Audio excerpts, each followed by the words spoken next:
তো আজকে আমরা চলে এসেছি স্মার্ট দাদার চা ট্রাই করতে। তো কেমন হয় তোমাদের জানাচ্ছি। তো আমি এসে গেছি কাঁচরাপাড়া স্টেশন। তো ওখান থেকে আমরা একটুখানি ঘুরতে ঘুরতেই দেখতে পেলাম স্মার্ট দাদার চা।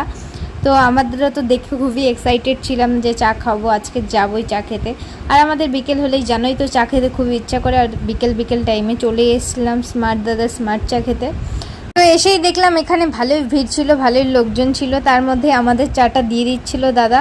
খুব ভালো ছিল দাদাটা, কথাবার্তাও খুব ভালো, আমার খুব ভালো লেগেছে। আর ও ব্লগ করছে, এখান দিয়ে দেখাচ্ছে স্মার্ট দাদা স্মার্ট চা। তো এখানে চাটা ভালোই ছিল খেতে, আমার বেশ ভালো লেগেছে চা ট্রাই করে। তো তোমরাও কিন্তু ট্রাই করতে পারো স্মার্ট দাদার চা।